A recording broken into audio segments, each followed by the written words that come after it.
Mine eyes have seen the glory of the coming of the Lord. He is trampling out the vintage where the grapes of wrath are stored. He hath loosed the fateful lightning of his terrible swift sword.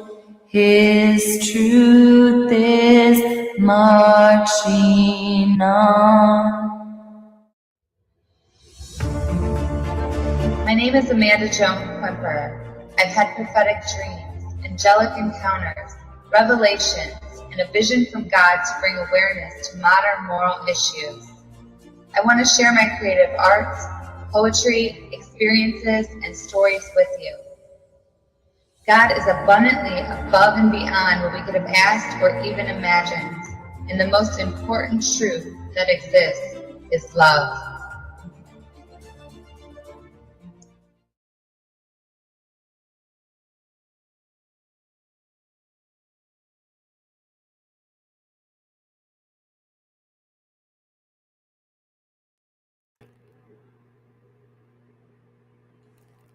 We're good. Hey guys, welcome back to another episode of the Typical Skeptic podcast.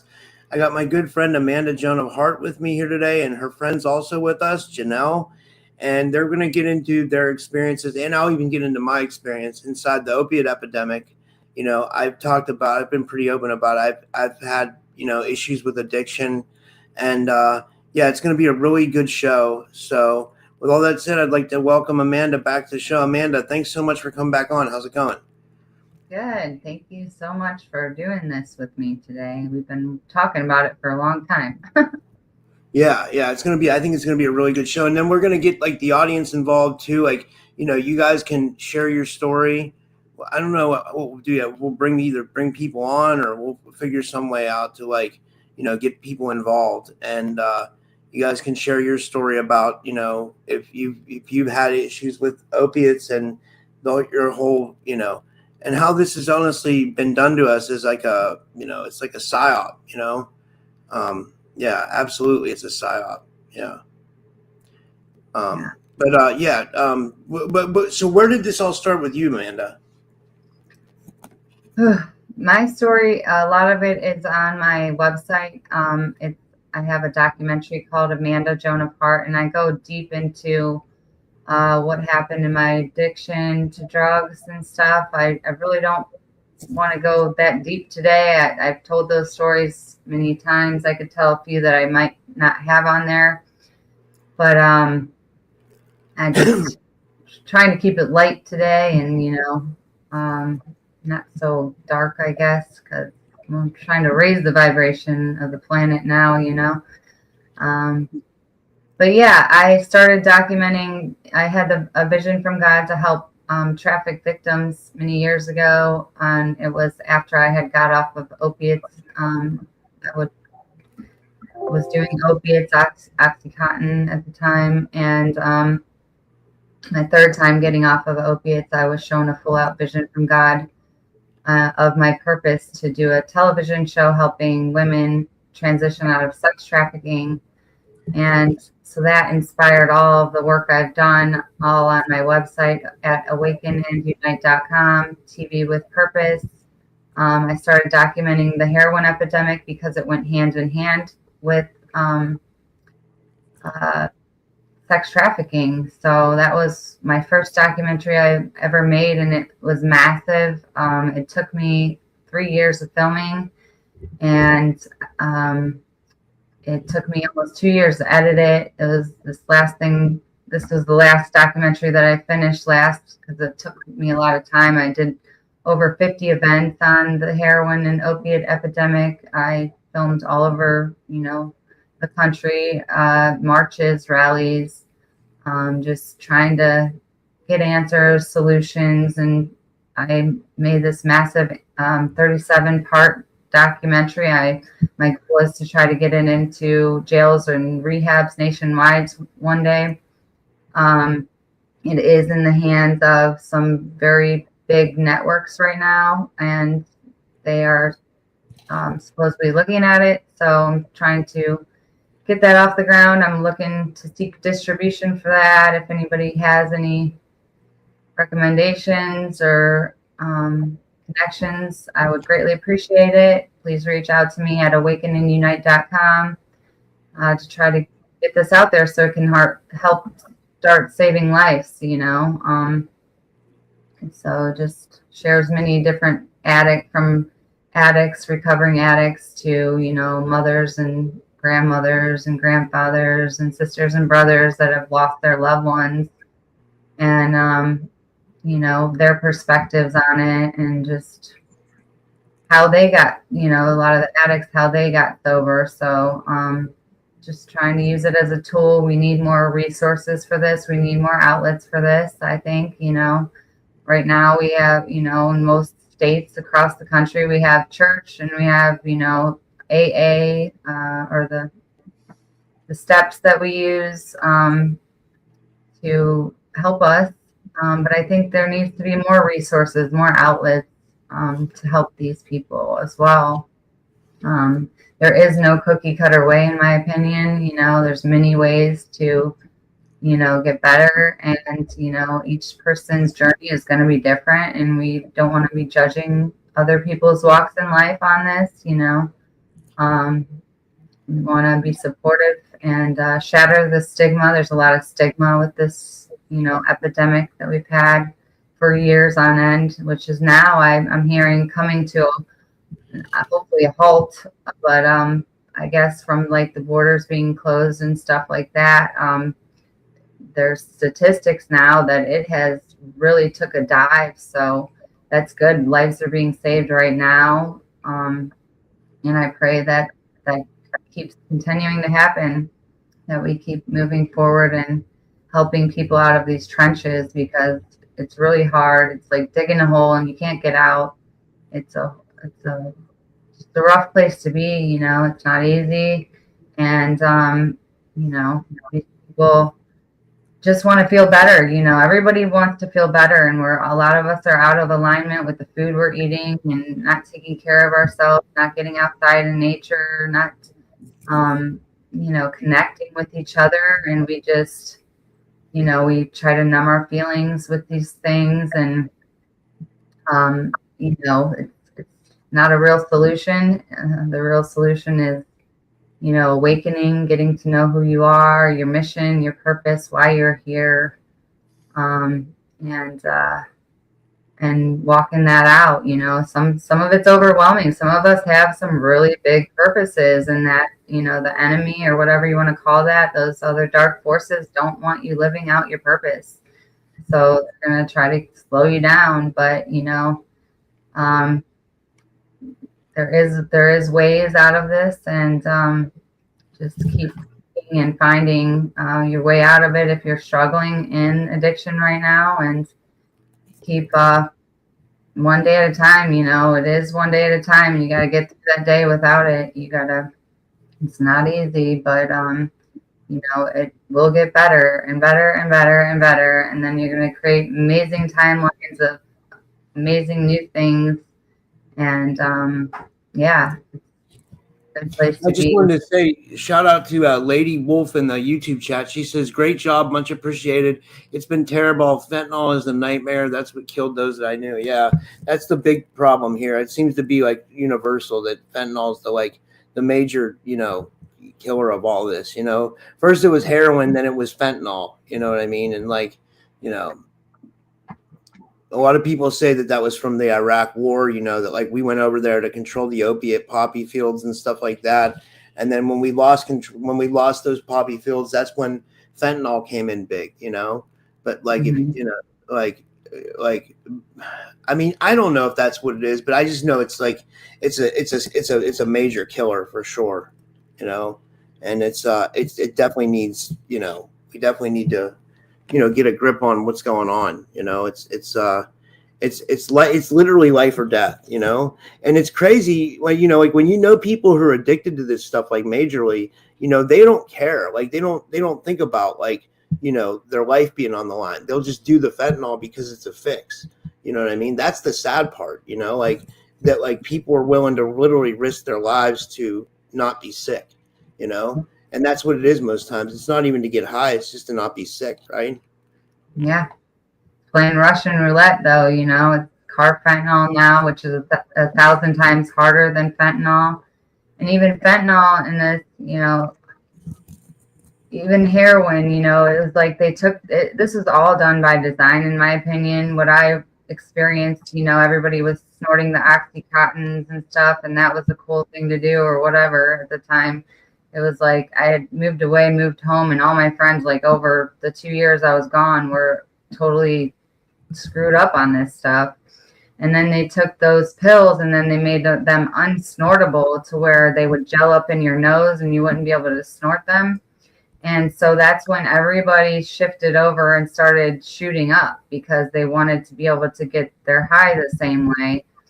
So they started shooting up, and then people just started dropping dead from the heroin, and then they made, you know, then fentanyl came out, and fentanyl is 100 times harder than heroin. So then people started, you know, dropping dead from there. I lost one of my best girlfriends, Jenny. She passed away from fentanyl, unfortunately. And, you know, it was sad. She couldn't even be touched at the morgue because you would die if you touched her. What? For real? Yeah. Yeah. Yeah. Wow. So. Oh my God. Like, that's horrible. Yeah. So be careful if you see someone overdose. Don't be touching them, I guess, you know. I didn't know that. Why is that? Because they have so much of it in their body or whatever that it would like probably carfentanil or something like that, and they sweat it out, and if you touch their face or something, yeah. Wow, that is scary. That is absolutely terrifying, you know. But does your friend want to tell her story? Does she want to come on and tell her? She's not ready yet. We'll have her talk at the end. So yeah, but we can go into, I can share my trailer from my documentary. I do have a trailer for this massive Inside the Opiate Epidemic documentary. This is I made this trailer about a third of the way in filming. In the 3 years I filmed this mass documentary. So it's just about a 3-minute trailer I can play. And yeah, I can go into maybe a couple stories that I haven't told really yet on podcasts and whatnot. And then I would love it if some other people want to come on and share how they got sober or what they did or whatnot, or any stories from their addiction, you know. They are welcome to come on, and you got the link. We're going to put it in the chat or something. Yeah, we can do that. Yeah. Let's see. Let me do. So I'll play this video. Hold on. No, let me put the link in the chat now. Or wait, you have the link because you have control of the StreamYard, so you have to put the link in the chat. Like, I don't have the link to invite people. Oh, I just got it. Okay. I mean, it's a little bit iffy putting the StreamYard link out there to the public, but I trust everybody's going to be cool and not like, you know, want to prank. Yeah. You're going to have to let them in too, you know? Okay. All right. And then I'm going to do share. Okay, window. Put this one. All right. Okay, let's see.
Win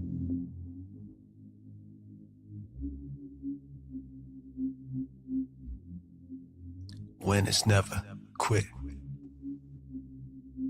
Yeah. Hey, city workers.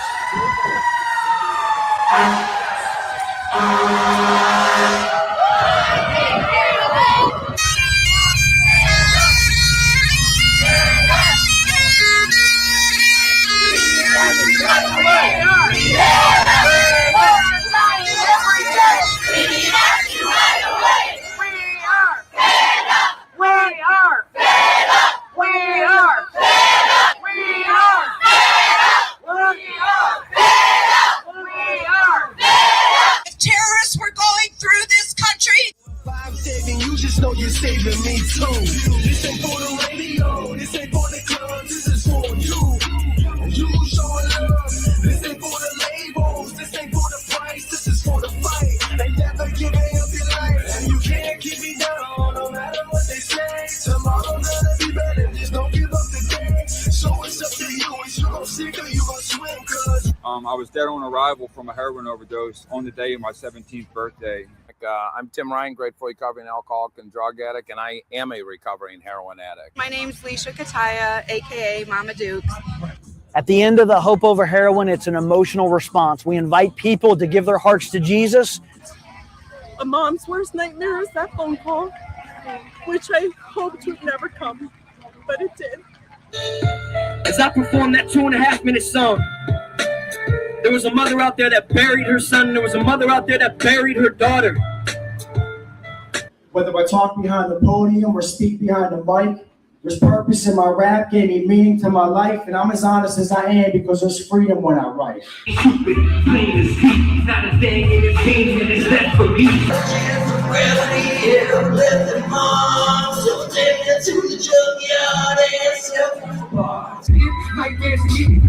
I'm a closer kid. Feeling this love surround you. Sincerely signing off to formally feed it up brand. Go mess up someone else's life. Tonight could be an end. Peace. The pharmaceutical industry knew exactly what they were doing.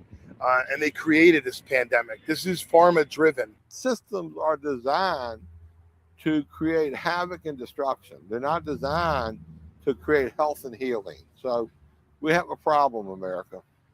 This isn't just an I thing. This is a we thing.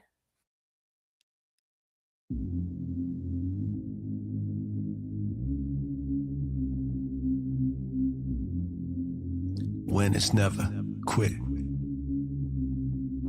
Yeah.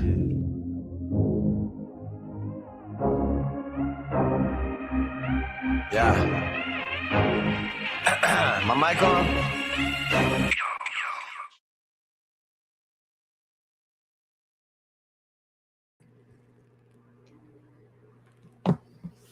That was great. Wow.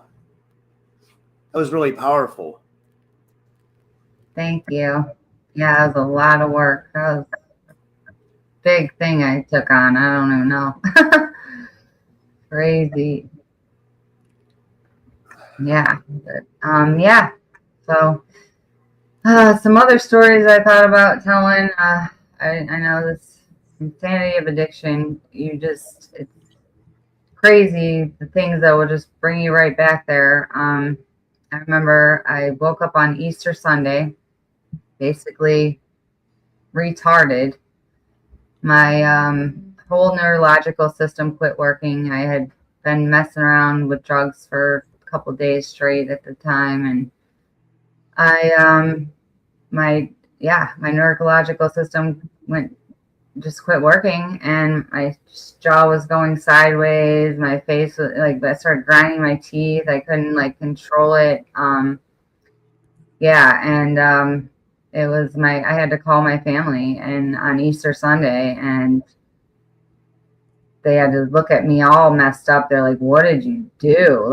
I looked like I was handicapped, I guess. My still there, but I couldn't control anything. I can kind of tell what happened to me too, and I don't think I've ever told it completely, and I don't even think I ever told you this, but I mean, This is kind of hard for me to live with because, like, you know, I still feel like kind of shitty about it. But like, what happened is can you hear me now? Hold on. Yeah, I can hear you now. So what happened was I was really bad from 2009 to 2012. Those are like my like worst years of addiction, you know. And I always tell people like I was like a complete different person. I was like I wasn't just involved on the using side of it, but I was actively like, you know, selling drugs too. You know what I mean? Like, and I don't like to admit that, but I was. And like, I started feeling horrible about like, you know, providing it for my friends. It wasn't like, it was like the OCs and all the Oxycontins and all that, you know what I mean? Like, you know, cause I had connections for it. And like, it was absolutely like, it made me feel horrible for years on like later. It made me live with a lot of guilt. And then it was basically like feeding my addiction. You know what I mean? Like, cause I was like a full blown addict. You know what I mean? I was doing Oxycontin and cocaine and like, you know, so like the any kind of revenue that I was generating was like just going purely towards like feeding my addiction and like my lifestyle. You know what I mean? And I had felt jaded because I got let go of a job. I was a mortgage broker for 10 years and I lost my job when the recession hit in 2008, you know, and like, it was just a lot to live with. It was horrible to like, you know, and then I came out of it in 2015, you know, and it's just hard to live with, you know, that like I made those kind of decisions. It made me feel like a real, like, you know, like I still feel horrible about it, you know, because I know a lot of people don't know this. I had an ex-girlfriend die of an overdose, but it wasn't anything that I did. Like it was like we weren't even together at the time, and she was like went somewhere else, and she was using drugs, and she had like an aneurysm in her brain, you know, and yeah. So like, but when you lose someone that's like really close to you like that, like a best friend, you know, it's like it's horrible to like think about this kind of stuff. You know what I mean? Like I don't even like to think about it. I like to like put it past me and like try to say that like time heals all wounds. But it definitely is. It definitely leaves a scar. You know, it left a scar on my life for sure. You know, because it messed up a lot of things for and like for anybody younger that's seeing this, like, you know, these things will destroy your life because they left a big impact on my whole 30s. My whole 30 my whole life of my 30s was like messed up because of the choices I made. You know, and it's you know, I just feel like I'm just starting to. I mean, like. I've been years off, you know, hard drugs. You know, I've been like, you know, since 2015, I haven't done any hard drugs. And like, you know, like, and like, I just, you know, like, I just, yeah, like, that's where it takes you, you know what I mean? You say you wouldn't do stuff like that, but once you're in it, you do people do all kinds of things that they regret. It makes them feel even worse. And then it keeps them out in addiction. Of it keeps you sick. Like when I was in Easter Sunday, I felt horrible. I'm in the hospital for 3 days, and then after the 3 days, when they figured it out, I had an allergic reaction to one of the pills I took or something, which made me like that. And I felt so embarrassed that I literally left the hospital and went straight to the drug dealer's house. You know what I mean? It's just it's really sad. Guilt will seek more punishment, and you just keep punishing yourself more because you're guilty. And the real answer is moving forward fearlessly and walking in faith and knowing that, you know, God got this, but you got to trust, and you got to make that decision, and your decisions determine your destiny, you know? Yeah. And you can create amazing new timelines of not lower timelines. You know, we're creating all the time, but do we want to create higher timelines or lower timelines? But a lot of us, when we throw ourselves into addiction, we're throwing ourselves up against a brick wall, and it's to awaken. We might not consciously know that, but unconsciously, that's what we're doing, is we're trying to wake ourselves up. And you don't need to do drugs to try to wake yourself up. It's really just going to dumb you down. You want to do real things that really help you awaken, like get in nature and, you know, eat healthy and drink real fluoride-free water and open up your pineal gland, not dumb yourself down and put holes in your brain, you know? That's Yeah. You know what someone said to me one time? They said that like star seeds are natural, like or have a high affinity for addiction, like because like I guess they say we wherever we come from, it's like a higher plane of existence. I don't know if I totally buy into this, but like so we're used to feeling good, so we want that feeling here on Earth. And someone told me that. I don't know. It could be, there could be something, Here's Uncle Remus. He says, I have to watch my mom go through the opioid addiction every day since 1982. Been on them for almost 49 years. It's sad. I'm sorry for that, man. And then NCODEDBTM says, it's a bad choice feedback loop. And he says, Amy says, glad you're talking about this. Been there. So, yeah, like, I think, yeah. Like, I don't know. It's another thing that was really kind of weird. I remember I had a family member. I haven't really told this story. I told it on Journey to Truth the other day. But I forgot about it. But I had a family member that I was letting stay at my house because once I got sober, I wanted to help other people get sober. So I would try to help, different friends get better. And, I had a family member staying with me. It was their third time out of rehab. And I was laying on my couch because I wanted to be there when they came back in the door because I was worried about them.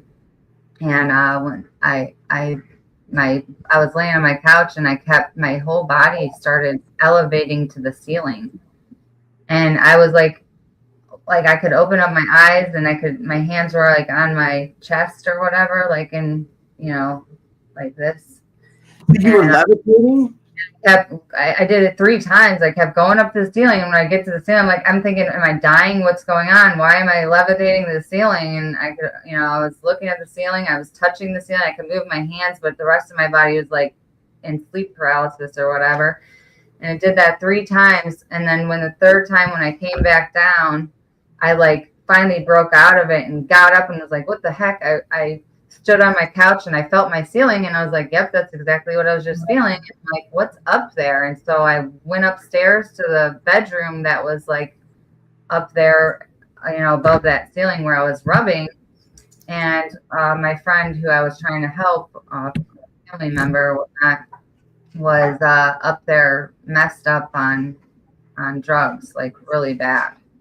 And, just like hiding in the room up there. So I was like, that is crazy. So like God or whatever was showing me that they were up there or whatnot. That was nuts. So yeah. And if you guys want to tell your story, if you want to come on and tell your story, you can, like Amanda has the link. She'll put it in the, I put it in the chat up there, but I can put it in again. Yeah. Put it in. I'd like to see have people come on and tell their story. Like I'd love to hear. You guys share with us. That'd be great. I was gonna do live calls, but I was saying maybe it's better just to do it this way. I don't know. Like. Yeah, might as well. Sure. Bring people in. Oh, I just lost my light. Where'd my light go? Oh no. No. Wait a minute. I gotta find my light. Where's the? Oh, I found it. I got it. Okay. Yeah. Once I found out, once I got up for the third time, and I talk about how I was miraculously healed in my documentary on Amanda Joan of Hart, the documentary on my website, awakeningunite.com. I talk about the Raphael story. I was healed by Raphael on the third day. I prayed to Jesus for the first 3 days of recovering to be healed on the third day. I was miraculously healed. I tell that whole story on there, which is pretty cool. But then, so I struggled. I, relapsed a few more times after that. The third time I got off of it. I was asking God what my purpose was. I was like 6 months off of drugs and was shown a full out vision from God of a clip of the future to do a television show helping women transition out of sex trafficking. So that made me never look back. I stayed off of drugs, never touched them again like that. For hard drugs like that, for sure. And never looked back. Started documenting all these movements in history. Made this my new drug, is doing purposeful stuff, you know. And it's so much better this way. Trust me. I'm not on the brink of death. I don't have to look for a drug every morning, like to survive, to live, because you can't live without these drugs. You're like bedridden. What was your drug of choice? What was your? Well, I was only ever like addicted to OxyContin. That's how I was too. That's what mine was. Mine was OxyContin and cocaine. You know what I mean? I used both. Like, and I would use them together. Like I would, I was so bad that I would just, and I'd go on like multiple day benders. You know what I mean? I'd be out for like 3, 4, 5 days at a time. You know what I mean? Like, and then I would crash hard when I was like, oh, but that was the problem is like I was hardly ever running out. So like I was just like a continuous running like drug machine. You know what I mean? I don't know how my body didn't like just end up like I don't know how I'm alive is what I'm saying, or in jail. Exactly. I always told people the way I was going was like I was heading for death or jail, and there was no other option. That's where it takes. It's where it takes you. You say that won't take you there, you're crazy, because that's where it takes you. Yeah, and I would, mix the two as well. Once in a great while. I really didn't do that all the time, but yeah, and it was those were the very scary moments, because that is a vicious cycle, and you can be on benders for days and on end, and you can start hallucinating and everything. So it's really scary. Did anybody else want to jump on, or see somebody? I think Janelle's ready to share some stuff. She wanted to. A little bit of how. Yeah. Oh, and yeah. All right. Go ahead. Fine, yeah. I don't do this ever. I don't like being the center of attention. So. Janelle, welcome to the show. How are you? Good. Nice to meet you. Rob. Yeah. Hi, Rob. My best friend since 8th grade. She just moved back to our state, so a few years ago. Yeah. So I'm glad to have her back, but she's like over here going, shoot. Yeah, I've been through all. She's like buddy. Yeah. She is really bad and talking on forever. So I don't get on this stuff ever. I don't like being the center of attention, but I do have a few things if it helps anyone, since we're talking about drug abuse, opioids, all that. I suffered with drug abuse on and off forever.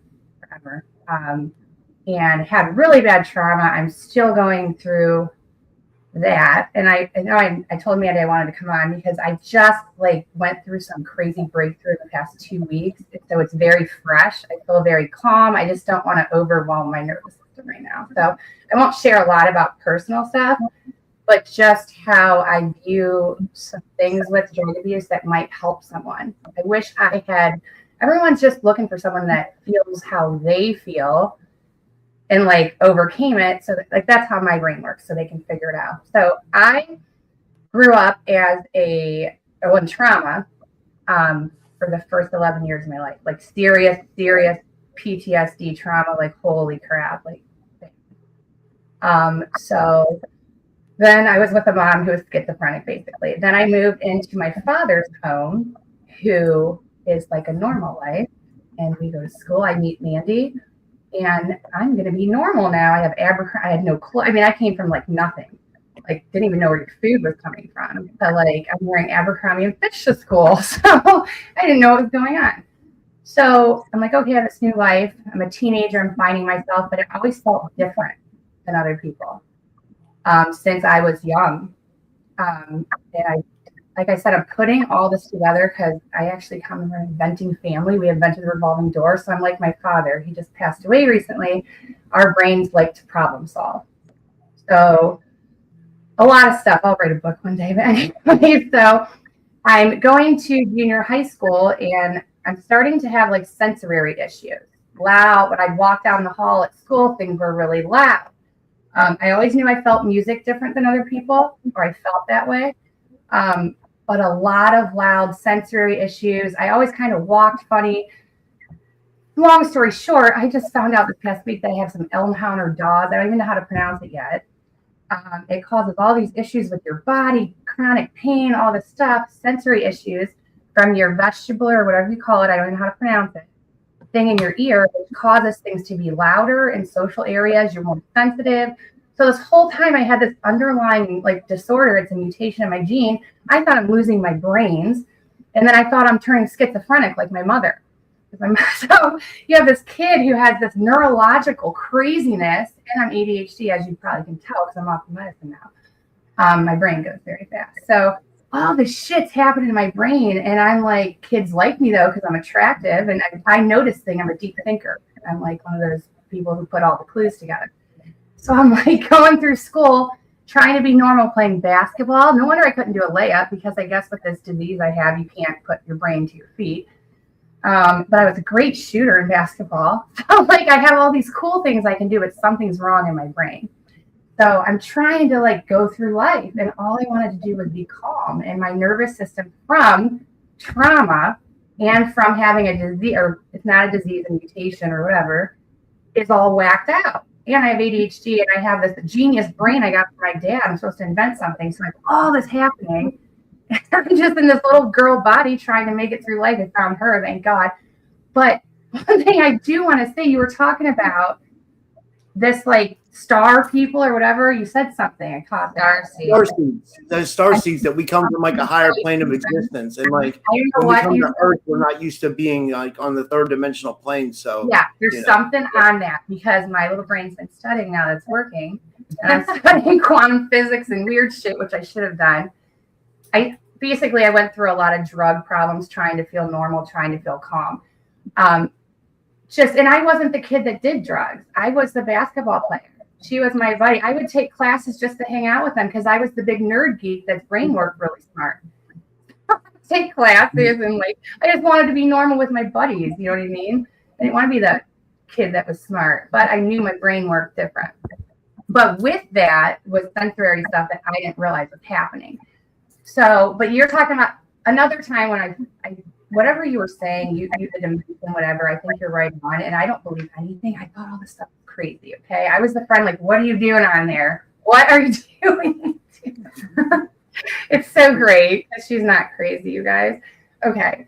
So now she's awakening. And dude, I don't even know what just happened. Like, what's going on? I think I had a soul death. Like, I think I actually died. She went through the dark night of the soul. I don't know what happened. Really bad. But I did it by myself. I'm very proud. But dude, I think you have to do it by yourself. That's the fucking hard part. Sorry for the F-bomb. That's the hard part. I think you have to, and you almost have to die.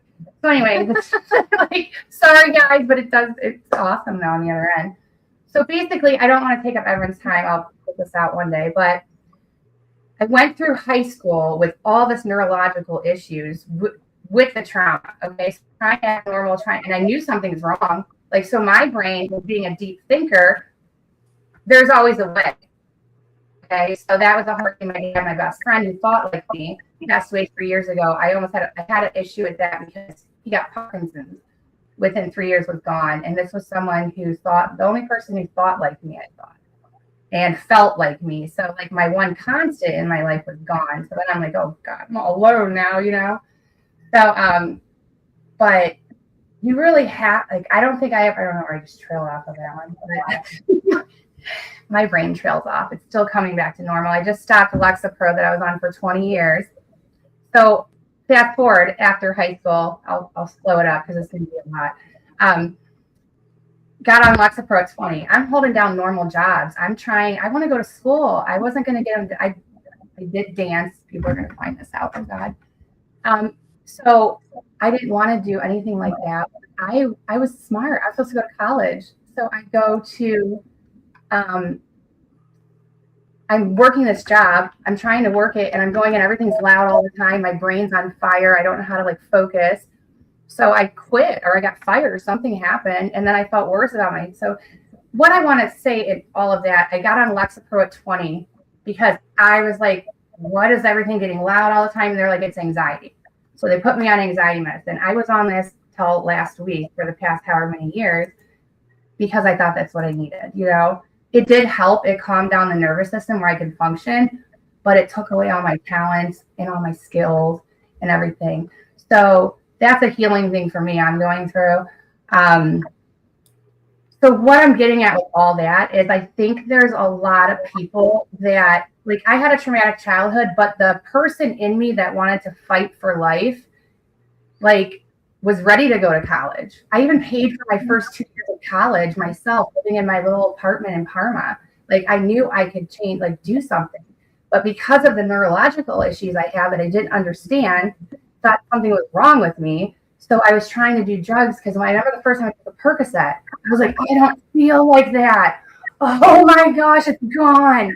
Like, so not everyone like is out there trying to like, or they're not living in poverty when they get on drugs. They're not poor. Like, I mean, I went through that, but I think some people have some like neurological problems that aren't even being diagnosed. And they are just trying to feel normal, like ADHD, all that. So it's not, so I think that's the hard part with me is I never thought it was a disease. And I don't want to be mean to anyone or like, I don't even know I don't go on addiction stuff. So I don't know like the terms. In my brain, how I think, I never thought it was a disease. I thought that there's some trauma or something that's not taken care of. So what I can tell you is even through all these years, I've still done drugs off and on up until a month ago. Okay. And I'm not gonna lie, I still smoke weed. I smoke weed at night. It calms down this brain and the artistic side of me. Whew, okay. I smoke weed too. I smoke weed too. Sorry. So when you've been through so much trauma and lived a life like that, if I want to smoke a little weed at night, thank you. I'm gonna enjoy myself. And high sensory people, and that's where I was going with the neurological. I think there's a lot of people that are doing drugs that are highly sensitive people. They're just trying to calm that nervous system down. Like they're trying to calm it down to where they feel balanced. And it doesn't matter if it's heroin. It doesn't matter if it's freaking crack. If it's that bad to where your nervous system's on fire, your body needs to get back to normal. Like it's going to do anything it can to get itself back to where it feels calm. So we're just trying. So I think there's a lot. So basically, I'll get off here, but what happened this past week that changed this, that made it happen for me, and I thought I had healed stuff. I didn't. I called my mother, who I didn't talk to, and for that. So I study a lot. I listen to everyone. I study physics. I study everything. And people like, I listen to a lot of Carl Jung, a lot of philosophers. They said that if you don't heal, addiction and anxiety is all from a trauma. If you don't heal that trauma, and people are healed, we might have multiple traumas. So I healed a few traumas, but not the original trauma. My trauma was from when I was 5 and my life got taken away. I called I had a conversation for like 6 hours till 4:30 in the morning. Now there's schizophrenic who I never wanted to be like her. Okay, so I talked to her until 6:30 in the morning. And the next day I woke up. Like I heard a voice in the back of my head when I got done because I was like, am I going to have to go grab the anxiety medicine again tomorrow? And I heard a voice say it's done. And not even like, and it wasn't like a schizo voice, because believe me, I'm very weird about that stuff, having a mom with them. Like it was a all-knowing voice. And I like broke down. But why I say that is like, there's a lot that can be done to heal these people, and you're not doomed. Like you were never going to tell me I had a disease that I didn't think I had. Like, so I think there's like, I feel like I know I'm on fire and I talk a lot right now. That's because I feel like myself, and I feel like I haven't spoken 20 something years, but you just got to believe, like you have to. And what's the hard part is like, no one could have done that for me. Like I had to go through, like, and there's a story beyond that. That's like, dude, she knows my life. Like, it's amazing though. There's beautiful parts. Because I never stopped believing that I was going to be okay. And that's my dad's side of me. So there's people that I think just have some neurological things going on that people don't know about. And they're trying to calm their brain. So I want to bring a different perspective because of the stigma.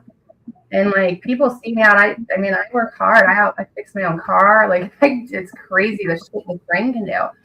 But yeah, there's hope. But you have to you got to break down. Like you really you have to heal the trauma. So basically, once I healed that original trauma with my mom,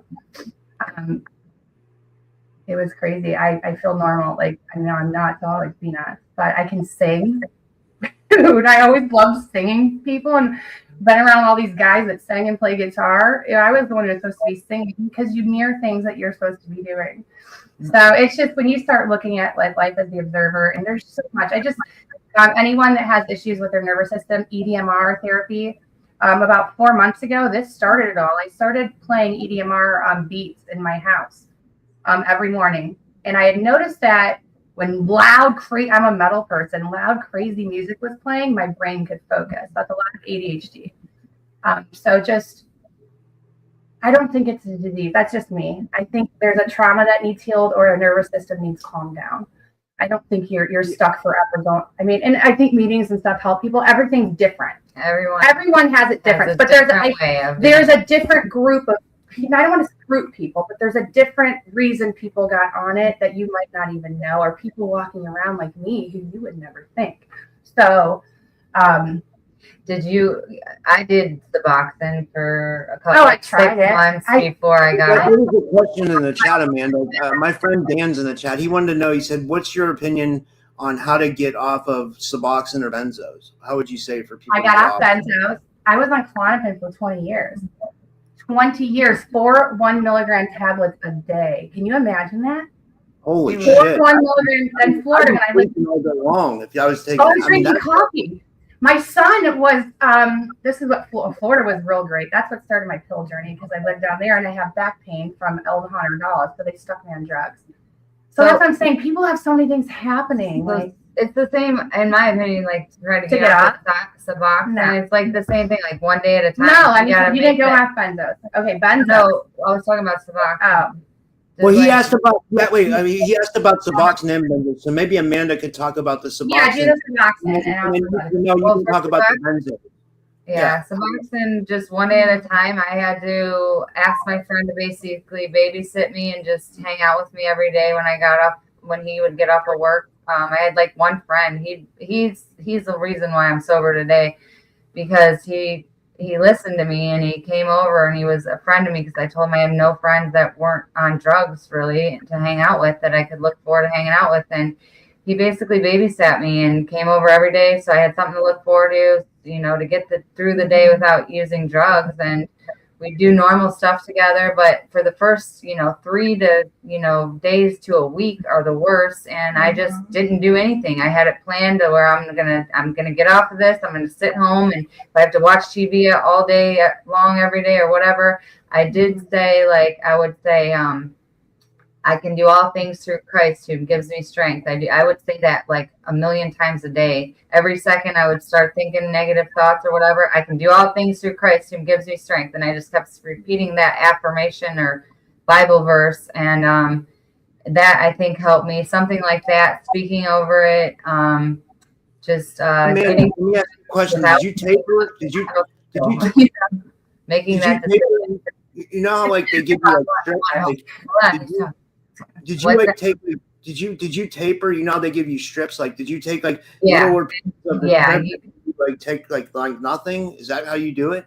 Well, they didn't have the strips when I was doing that, so I would do just a teeny little bit of. They had like these little octagon looking pills. I remember those. We call them the stop signs. We call them the stop signs. I broke it down to like a eighth of a pill every, twice a day at the very end. I think it was like a quarter of the pill twice a day, or maybe it started with a half twice a day, and then it broke it down to a quarter, and then down to where I got to an eighth of it. And it was like, what is the point of even taking this stuff? Because I'm just doing it was like a mind, thing, I'm going to be better if I take this little bit of something, and then I weaned myself down to like barely anything. And then I said, from this day forward, tomorrow I'm going to wake up. I'm not doing it. It was my friend Brian's birthday, and he was the one that helped me get sober. And I just begged him to help me, and he was there every day after that, and ended up moving in and helping me out. And we were best friends. We, weren't intimate or anything like that, but Where are we going with we this? did everything together. We did normal stuff again. No, I'm trying to think about the Suboxone strip. Okay. So that's how I got off, and I did smoke weed, and I did that, and that I had joints rolled up for the occasion to be ready to stay off of it, and that's what I did. So, and then Can I ask you another question? Did you use kratom at all? No. Don't do it. Don't. I don't. Do it. Maybe to get off. Yeah. Like if you're trying. Maybe. I never used it. I was down. way done before that. We've been off of that stuff for a long time. Well, like another dangerous thing that's going on is they have like natural kratom, but now they have this like shit they're selling in gas stations called 7-OH, which is like highly dangerous. That's they're giving people Suboxone to get off 7-OH, which is like it's they're like creating more. It's so crazy. Oh my gosh! So they created 7-OH. I don't even know what that is. I haven't read this. What 7-OH is, it's a synthetic form of kratom that they're selling in gas stations. Usually you'll find them in like a Habib gas station, the ones that the Indians own, and like they sell it like candy in there, and people are addicted to it. Like I call the Indian gas stations Habib gas stations. I do the same thing. That's so funny. No pun. I get it. It's something I grew up with. Yeah, From the Simpsons, remember? One thing before I forget, because I'm ADD, it's going to trail off. The Suboxone. At one point, I've been on and off stuff so many times. So, like, she had massive stories. Mine were throughout boyfriends, people I dated, husbands, back pain, whatever. Suboxone, just a brain part of me that's just thinking facts to tell you, like, what you're saying. I do remember at one point, I don't know if I was getting off of something else, so we got Suboxone strips or what, but definitely if you have the strips and you're really serious about it, what I did was cut them down into like I think 8 pieces. This has actually worked really well. Somebody just said that they cut. This was a weird because I had a flashback of that drug era because there's lots of them. Cut them down to 8 pieces, and then I was cutting them down even further. And I was just taking that in the morning. And I will tell you, that was probably the best way I got off of those. Because I didn't do anything for a while. I went on other stuff after that, probably. But as far as the withdrawal symptoms, I did use gabapentin one time. It makes me feel really weird because I have the weird nervous system. Obviously, I know why now. But that's a slippery slope, too. I think anything you're using, if you're not healing the trauma while you're doing this, it's not going to work. You got to go heal what you got to do because you're going to go. I noticed this trigger last month or a couple months ago. The guy that I had been talking to again, like something happened and I hadn't touched like freaking Adderall or anything for so long or anything. And like there was a trigger, like he left and he came back later. But in that time frame, my nervous system went nuts. Well, this is the other trauma side of it. And I wanted an Adderall for some reason. Like I'm just saying like, if you don't heal the trauma, you can get off the stuff 100 times. And I don't want anyone on anything because it's bad right now. You can't do anything. You're going to die. But you got to work on that. If you're ready, you got to do it. But you got to go find that original trauma from when you were little. Whatever that was with your mom or your dad, you got to heal that. Mm-hmm. That's what we're carrying around. We're all carrying. Well, not everyone and not everyone's different. But that's a big part of it. And people just want to feel better, whatever the reason. Whatever it's not going to be. It's not going to be. And it's always not an answer. Yeah, but you have to figure out everything that goes into it. Like you can't just like. So I always thought, and like people do all this stuff for addiction, and I never thought that was the real. Like I always thought there was something more to it. I don't know. But yeah. Okay. Yeah. So. And also Benzo. Sorry. I'm so sorry because I don't ever not want to tell someone something because I love knowledge. If you have knowledge, share it. Let's help each other. You know what I mean? The benzo thing. I was on benzos for 20 years. Klonopin a day. So they had me on everything because I had such bad anxiety, and it was really like the auditory. I was having processing issues, which my son now was diagnosed with Asperger's, which he doesn't have. We just figured it out. He has Ehlers-Danlos and sensory processing issues. So, and he's neurogenic or higher, whatever. We have these weird, crazy brains. So, where was I going with that? Benzos. Okay. And then So benzos, I was on because I was like, the anxiety's not going away. They're giving me all this money. And no, it wasn't going to go away because my ears and brain weren't working right. So they're just pumping me full of more stuff while my son's one. I'm living down in Florida, running around, drinking pots of coffee. Remember when you came to visit me? So I got off benzos after 20 years. This was 4 years ago. I was on, so I was really nuts.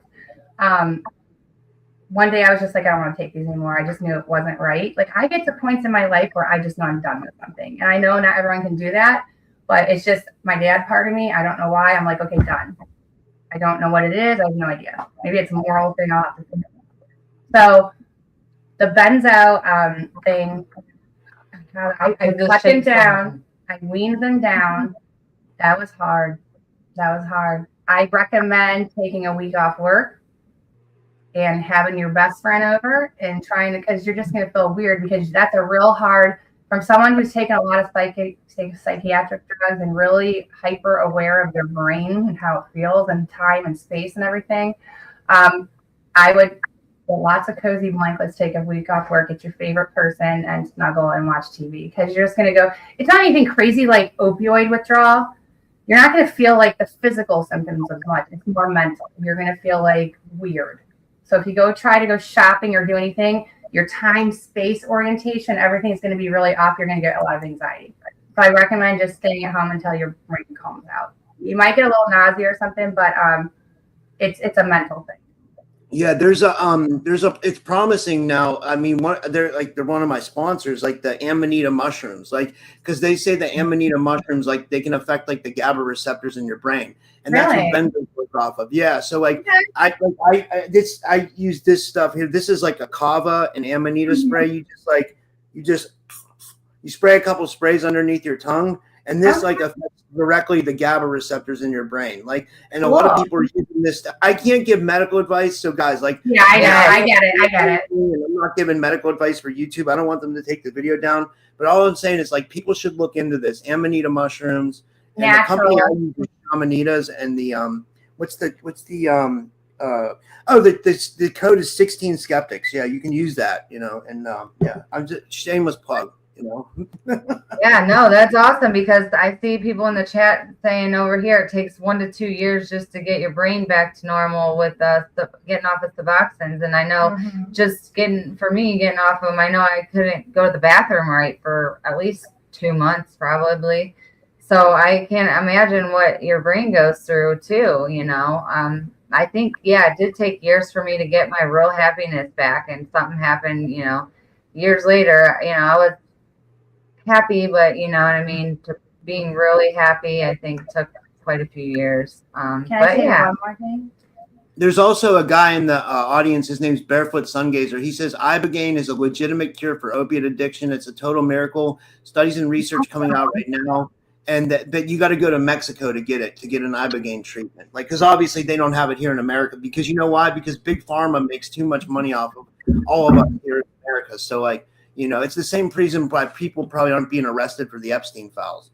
You know what I mean? Right. We live in a whole corrupt society that doesn't give a fuck, and they protect pedophiles and everything else. They want all us addicted to drugs and like ruining our dreams, and they also want to protect the pedophiles. And that's the society we live in. Somebody else said, be kind to yourself. I saw. This is a process. This is not, you got to be really gentle with yourself. Love on you. Just hug yourself. Love you right where you're at, because God loves you right where you're at. You're a part of that creation. We put ourselves through these things to grow and come out like the phoenix out of the ashes, man. And it only gets better every single day. Somebody else said something about the future farmer, the 11-year-old farmer. Yes, I'm not related to him. He's in the fight on the data centers. He has been standing up in a lot of our county's meetings. He's awesome. Really good. That was a really cute video of him standing up. So check that out. Somebody else, I forget what it was. One more thing. I forgot what it was. I lost it. Somebody else made a comment and I can't find it now. But go ahead. Yeah, but be kind to yourself. That was the biggest thing. A lot of us have to be alone to like get our nervous systems calm. I never realized that I'm an empath, so I internalize other people's feelings.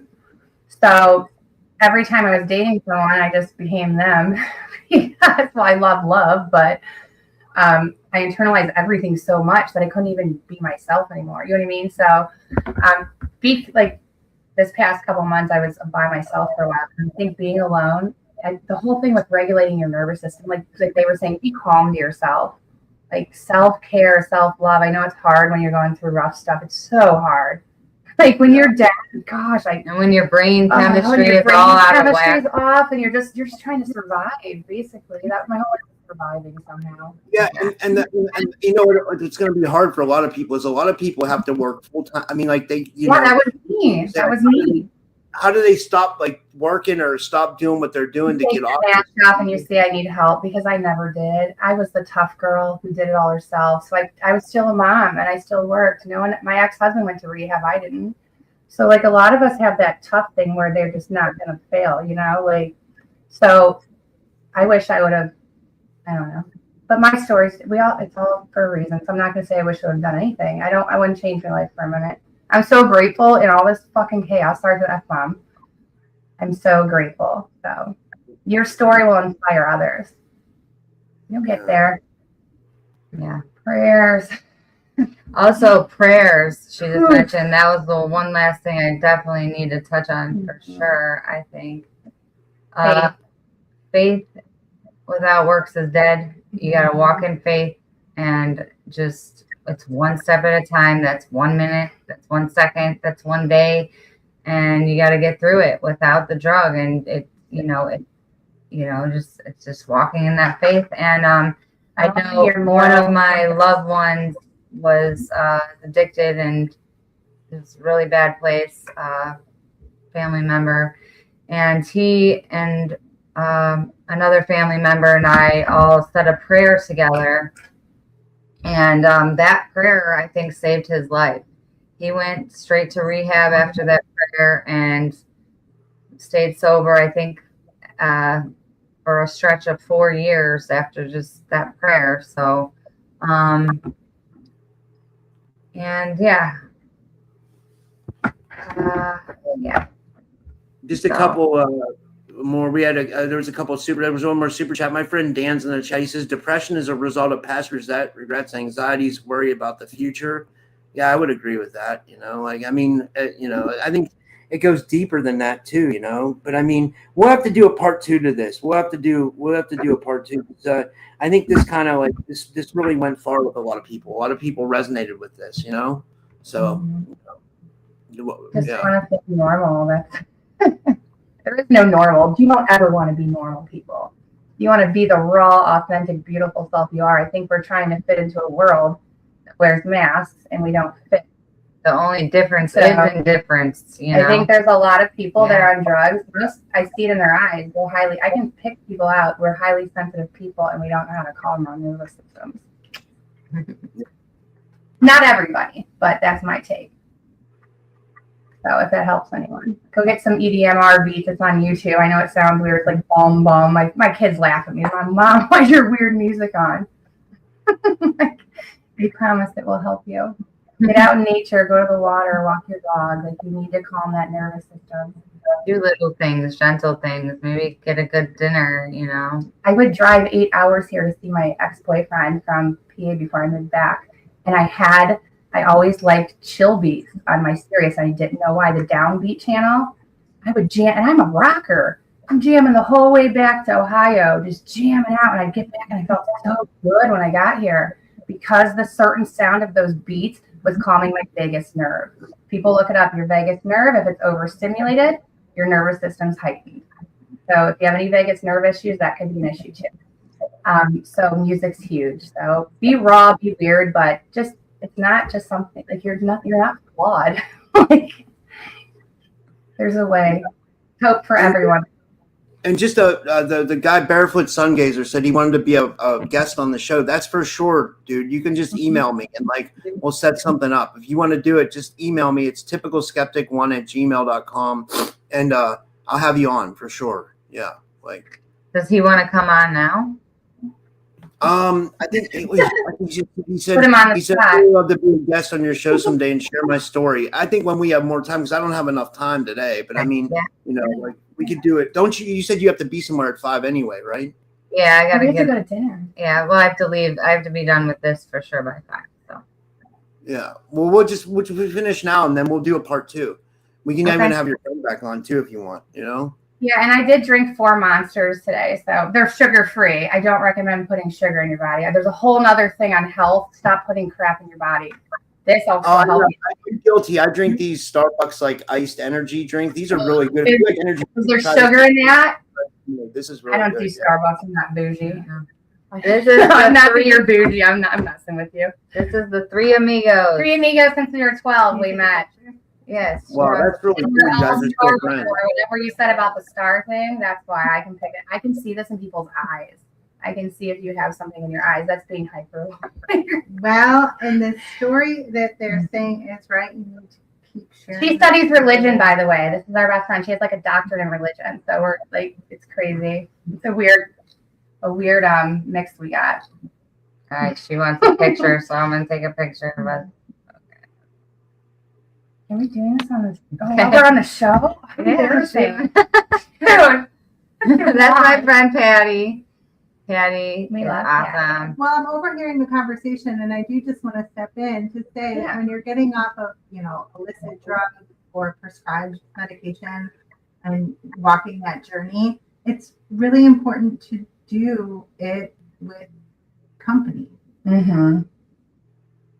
Yeah. Yeah. And that's all I got. You need hearts. You need to connect with people. And sometimes you don't need to connect with people if those people aren't good for you. You got to get honest. Or reach out to your friends. You got to get honest about what, what's right for you and what's wrong for you, and your decisions determine your destiny. Walk in faith. I never reached out. I'm a loner. I sit in my brain. I'm a deep thinker. So they were always like, they could have helped me, but I would never reach out. Yeah. I'd be gone for months at a time. Like I could be alone with myself and be happy. I'm just an introvert. We would have to hog tie her. And they tried to get me out and like they would try to get me to come out in like one of my 20s, but with the sensory input issues, it was so much to just live life that I just wanted to sleep when I wasn't working because I did a great job when I was out there. It was so tiring.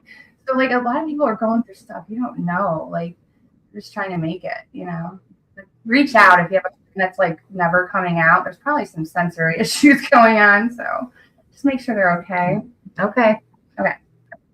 All right, we good or? Yeah. Do you want to tell people where they can find you one more time? And thanks, Amanda. This was awesome. Yeah. I just started painting. Whoever joyful Jennifer is. Yeah, painting will balance your hemispheres in your brain. There was a little boy that the cop in one of my documentaries. There's a little boy, and the cop came to his house because his dad was overdosing in the other room, and the little boy was sitting there drawing on the table as his parent was overdosed in the other room. And so I'm like that I guess that balances the hemispheres of your brain. So to get through that trauma in his life, he needed to balance his brain. So we all do, Now do you get why I've always been creating things? Yeah, she was calling me. She's got all these paintbrushes the other day. I'm like, what are you doing, man? I rearranged my furniture. I'm like, now you're gonna be a famous painter. I didn't know. And I'm very creative. It made me very creative. So I'm like, dude, you're doing the right thing. That balances your hemispheres of your brain. So important. And now she's singing. A lot of the people in my Opioid Epidemic documentary, a lot of these people, to survive, they started singing. They didn't even know they could sing. I couldn't sing back in the day because I had a block. And now it's gone, and I belted some crazy stuff out the other day. We're gonna sing karaoke later. We're gonna run in. I'm gonna sing 2 songs and we're leaving. I don't drink anymore. So they're gonna video record me. We're all gonna run out the door. It's gonna be hilarious. Maybe we'll show you guys next time. God. All right. Well, yeah, you can find me. I don't know if I'm good. You can. We're gonna start a comedy show too, by the way. Okay. So you can find my project at awakenandunite.com, TV with Purpose, or you can go to tvwithpurpose.com. It goes to the same site. I hope to get this 37-part documentary out there to the world soon and help hope that it will be a program and be able to help millions of people one day. So awesome. Much love and thanks. You know what I think? Sorry, we should also put on here. Come back on. Is that video of us? No. Saying we were going to be famous in your mom's studio when we were like 10 or 12. Okay. I think they'll get a kick. We're gonna go now. We're We leaving gotta now. put a bit. It's the year of the horse, and we gotta put a bit in her mouth. And then we can. Dude, I forgot about the fire horse. The I have fire to put duct horse. tape next time I come on here. We're not really gonna put duct tape on. But we're gonna make a fake thing so I can't talk. Sometimes I get excited. She just talks a lot. My brain works faster than everyone else's. You gotta understand. I don't mean to be this. That's my best friend Janelle. We love her. Mic drop. Mic drop. All right. Have a good night, guys. All right. I'm out. Thank you so much. Bye.